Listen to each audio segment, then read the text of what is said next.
Hello students, welcome to Tasnimatics class. आज मैं आपको क्लास मैट्रिक की सिंटैक्स बुक बोर्ड की तरफ से जो मैथमेटिक्स की अप टू डेट किताब अनाउंस की गई है, पब्लिश की गई है, उसकी एक्सरसाइज नंबर 17.1 स्टार्ट करूंगा। जबकि इसकी जो डेफिनेशंस थी वो मैंने पिछले लेक्चर में अपलोड कर दिया है। आप तमाम स्टूडेंट मेरे इसी चैनल के अंदर डेफिनेशंस के लेक्चर देख सकते हैं। आते हैं हम एक्सरसाइज नंबर 17.1। क्वेश्चन नंबर 1 है, right the following sets in tabular form. तो टेबुलर फॉर्म के बारे में स्टूडेंट मैंने आपको बता दिया है, लेक्चर के अंदर आप देख सकते हैं। टेबुलर फॉर्म में हमने क्या करना होता है, सेट के एलिमेंट्स की लिस्ट बनाते हैं। इस सेट का नाम ए है तो हमने पहले ए लिख दिया। Set of all integers between -3 and 3। -3 और 3 के दरमियान तमाम इंटीजर्स का सेट हमने लिखना है। तो हमने यहाँ पर -3 और 3 के दरमियान जो इंटीजर्स होते हैं वो -2, -1, हमने लिख दिया -2, -1, 0, 1 और 2। ये -3 और 3 के दरमियान तमाम इंटीजर्स होते हैं और इसका जो हमारे पास सेट होगा वो कहलाएगा हमारा सेट ए को हमने टेबुलर फॉर्म में कन्वर्ट कर दिया। सेट ए हमारे पास जो गिवन था वो डिस्क्रिप्टिव फॉर्म में था, हमने इसको किस में कन्वर्ट कर दिया है, टेबुलर फॉर्म में हमने कन्वर्ट कर दिया है। इसके बाद आ जाए दूसरा है हमारे पास set of composite numbers less than 11। तो इस सेट का नाम बी है, हमने बी लिख दिया। अब कंपोजिट नंबर्स किसे कहते हैं? कंपोजिट नंबर हम किसे कहते हैं? एक ऐसा नेचुरल नंबर जिसके कम से कम 3 फैक्टर्स होते हैं। मतलब एक ऐसा नेचुरल नंबर होता है जो खुद अपने नंबर से डिवाइड हो, 1 से भी हो और उसके अलावा दूसरे नंबर से भी डिवाइड हो जाए।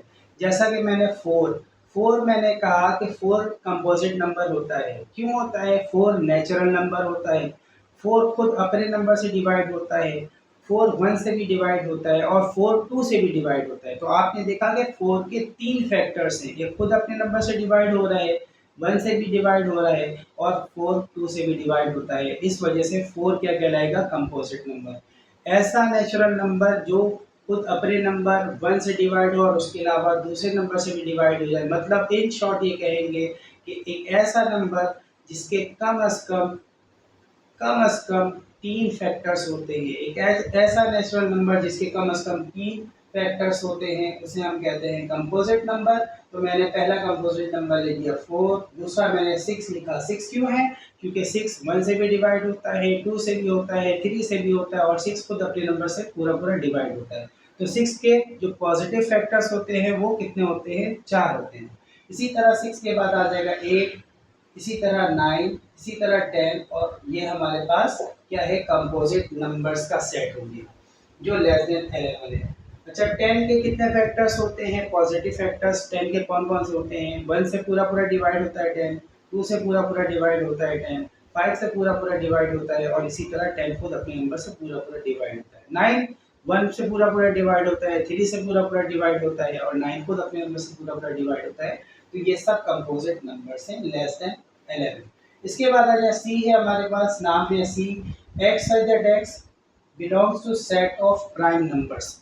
तो set of prime numbers and x is greater than 5, less than और इक्वल टू 13।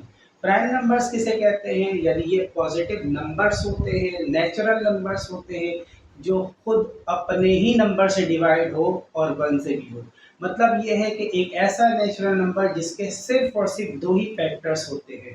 पहला जो प्राइम नंबर होता है वो 2 होता है, दूसरा प्राइम नंबर 3 होता है, तीसरा प्राइम नंबर 5 होता है, चौथा प्राइम नंबर 7 होता है। तो हमने यहाँ पर x ग्रेटर देन 5 लिखा हुआ है, तो इस वजह से 5 से बड़ा जो प्राइम नंबर हो जाएगा वो 7। फिर इस 7 से बड़ा प्राइम नंबर होता है 11 और 11 से बड़ा प्राइम नंबर होता है 13। 13 को हमने इंक्लूड क्यों किया? क्योंकि यहाँ पर लेस देन और इक्वल टू 13 लिखा हुआ है, इससे 13 को इंक्लूड किया। 5 को इंक्लूड क्यों नहीं किया? क्योंकि यहाँ पर ग्रेटर देन का साइन है, नीचे अगर ये डैश लगा हुआ होता यानी बार लगी होती तो हम 5 को इंक्लूड कर देते। तो ये हमारे पास तीसरा जो हमारे पास जो सेट बिल्डर फॉर्म में था हमने इसको टेबुलर फॉर्म में कन्वर्ट कर दिया। अब आ जाए चौथा हमारे पास क्या लिखा हुआ है, y such that y belongs to, ये o जो है वो सेट ऑफ ऑड नंबर्स का सैंपल होता है। y such that y belongs to set of odd numbers and y is greater than 7 less than 17। 7 से बड़े, सबसे पहले हमने इस सेट का नाम लिखा, 7 से बड़े और 17 से छोटे ऑड नंबर। ऑड नंबर किसे कहते हैं स्टूडेंट, एक ऐसा नंबर होता है जो 2 से पूरा पूरा डिवाइड नहीं होता है। 7 से बड़ा जो नंबर है वो 8 है, लेकिन 8 ऑड नंबर क्यों नहीं है, क्योंकि 8 2 से पूरा पूरा डिवाइड होता है, इसलिए हमने यहाँ पर 8 को स्किप करके 9 लिखना है। 2 से पूरा पूरा डिवाइड नहीं होता है। इसी तरह 9 के बाद 11 है, इसी तरह 13, इसी तरह 15। अब हमने 17 को इंक्लूड क्यों नहीं किया, क्योंकि यहाँ पर लेस देन और इक्वल टू का साइन नहीं है, जैसे कि यहाँ पर इक्वल टू का साइन था, इस वजह से हमने 13 को इंक्लूड किया था। अगर यहाँ भी इक्वल टू का साइन होता 17 को इंक्लूड कर दें। अब हम आते हैं, पांचवा है ई, सेट का नाम ई है। z such that z belongs to set of real numbers. Set of real number से मुराद एक ऐसा सेट होता है जिसके अंदर रैशनल या इरेशनल नंबर शामिल हैं। And square of z is equal to 121, मतलब इस सेट के अंदर ऐसे रियल नंबर्स होंगे जिनका स्क्वायर किया जाए तो 121 आ जाए। तो हमने सबसे पहले सेट का नाम ई लिख दिया। अब हमें पता है कि 11 का स्क्वायर लेने पर भी 121 आएगा और -11 का स्क्वायर लेने पर भी 121 आएगा। तो हमने लिखा -11 एंड 11, मतलब इस सेट के अंदर रियल नंबर्स हैं, लेकिन ऐसे रियल नंबर्स हैं जिनका स्क्वायर लिया जाए तो 121 आ जाएगा। इसके बाद आ जाए सेट है का नाम f है, तो हमने f लिख दिया। अब लिखा हुआ है p such that p belongs to set of, ये सेट ऑफ रैशनल नंबर का सिंबल होता है capital letter Q। And square of p is equal to -1, मतलब एक ऐसा रैशनल नंबर हो जिसका स्क्वायर करें तो -1 आ जाए। तो स्टूडेंट याद रखिएगा, यहाँ पर लिखा हुआ है Q लिखा हुआ है, इररेशनल नंबर नहीं है। Q stand for set of rational number. तो याद रखिएगा, कोई भी ऐसा रैशनल नंबर नहीं होता है जिसका स्क्वायर करे तो हमारे पास जवाब क्या आ जाए, -1 आ जाए। कोई भी ऐसा रैशनल नंबर नहीं होता है। तो ये था हमारा क्वेश्चन नंबर 1 के ये तमाम जो 6 के 6 हिस्से हमने पढ़े हैं, इसको हमने टेबुलर फॉर्म में कन्वर्ट कर दिया। अब आते हैं हम क्वेश्चन नंबर 2 पे। क्वेश्चन नंबर 2 क्या है, right the following sets in set builder form. मतलब अब आपको सेट बिल्डर फॉर्म में आपको सेटों को कन्वर्ट करना है। कैसे करेंगे, यहाँ पर सबसे पहले सेट का नाम ए है, हमने ए लिख दिया। लिखा हुआ set of all rational numbers between 5 and 6। सबसे पहले आपको पता होना चाहिए कि सेट बिल्डर फॉर्म में हम क्या करते हैं, सेट के एलिमेंट्स के लिए कोई भी एक small English alphabetical letter consider करते हैं। मैंने यहाँ पर कंसीडर कर लिया x such that x belongs to, अब लिखा हुआ है all rational numbers, set of all rational numbers. तो रैशनल नंबर का साइन क्या होता है, capital letter Q। x such that x belongs to set of rational numbers and x is greater than, हमने 5 कर दिया, less than 6 कर दिया।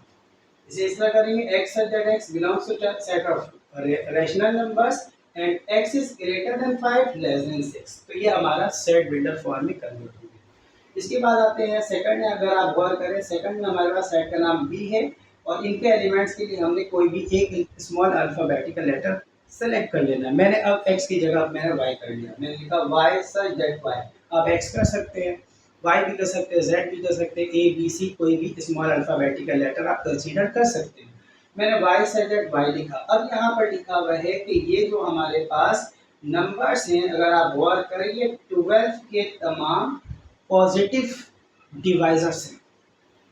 पॉजिटिव डिवाइजर से क्या मतलब है, मतलब 12 जो है 1 से भी पूरा पूरा डिवाइड होता है, 2 से भी होता है, 3 से भी होता है, 4 से भी होता है, 6 से भी होता है और 12 खुद अपने नंबर से पूरा पूरा डिवाइड हो जाता है। तो मैंने लिखा y such that y is the positive divisors of 12। ठीक है सर, तो ये हमारा सेट बिल्डर फॉर्म में हमने लिख दिया। इसके बाद आते हैं हम, तीसरा है हमारे पास सेट का नाम सी है। अगर आप गौर करें, यहाँ पर 0 +-1 +-2 +-3, ये कहाँ तक चल रहा है नंबर, +-40 तक है। तो प्लस माइनस 40 तक इट्स मीन ये इंटीजर्स हैं। तो हमने यहाँ पर क्या लिख देना है, सेट का नाम सी लिखा, क्या लिख दिया हमने, एक्स सेट दैट एक्स। अब एक्स किसके लिए हमने सपोज किया है, इन एलिमेंट्स के लिए हमने कंसीडर किया है। X set that x belongs to integers. Integer set of integers का साइन जेड होता है, कैपिटल लेटर जेड से हम सेट ऑफ इंटीजर्स को जाहिर करते हैं। And x is greater than or equal to -40, हमने क्या लिख दिया, ग्रेटर देन और इक्वल टू -40, लेस देन और इक्वल टू 40। मतलब इस सेट के अंदर जो एलिमेंट्स हैं वो -40 और -40 से बड़े और 40 और 40 से छोटे तमाम इंटीजर्स हैं। तो हमने यहाँ पर इसको सेट बिल्डर फॉर्म में लिख दिया।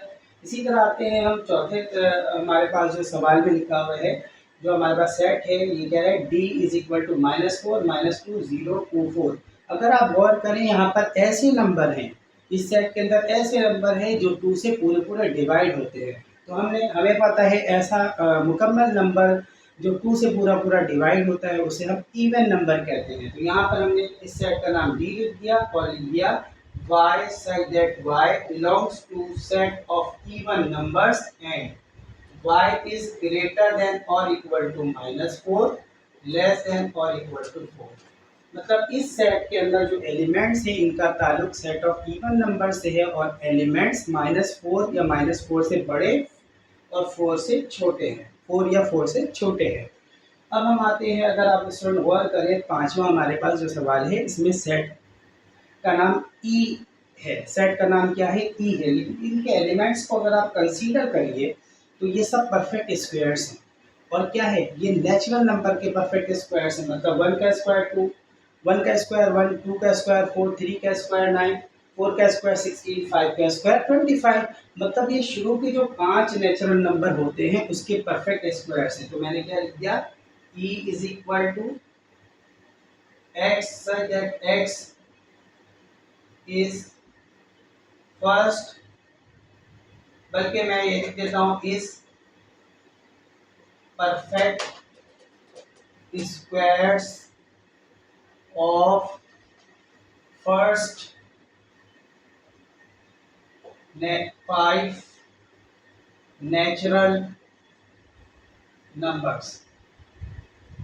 मतलब ये शुरू के 5 जो नेचुरल नंबर्स होते हैं उनके परफेक्ट स्क्वायर्स। 1 का स्क्वायर 1, 2 का स्क्वायर 4, 3 का स्क्वायर 9, 4 का स्क्वायर 16, 5 का स्क्वायर 25। अब आते हैं लास्ट है हमारे पास, सेट का नाम f है और इनके एलिमेंट्स -1 -3 -5 -7। अगर आप गौर करें, ये जो एलिमेंट्स हैं, ये जो नंबर्स हैं, ये नंबर्स कौन से नंबर हैं, ऑड नंबर्स हैं। लेकिन ये नेगेटिव ऑड नंबर्स हैं। क्यों नेगेटिव ऑड नंबर्स, इनके साथ नेगेटिव साइन है। और ऑड नंबर अभी हमने पहले ही पढ़ा है, ऑड नंबर ऐसा नंबर जो 2 से पूरा पूरा डिवाइड नहीं होता है। तो यहाँ पर आप देखिए हमने क्या लिख दिया, x such that x belongs to negative odd numbers. आपने ओ के पर नेगेटिव साइन लगा दें या आप लिख दें x such that x is negative odd numbers. अब ये कहां तक है हमें नहीं पता, ठीक है, क्योंकि इनफाइनाइट है। तो हमने यहाँ पर क्या लिख दिया, x such that x is negative odd numbers. तो ये क्वेश्चन नंबर 1 और क्वेश्चन नंबर 2 के हमने मुकम्मल जो है वो सॉल्व कर लिया है। स्टूडेंट आप हमारे चैनल को ज़रूर देखें, लेक्चर को ज़रूर कंप्लीट आप देखा करें ताकि आपकी नॉलेज में मज़ीद इजाफा भी हो और आप अच्छे नंबर से कामयाब हो सके। Thank you.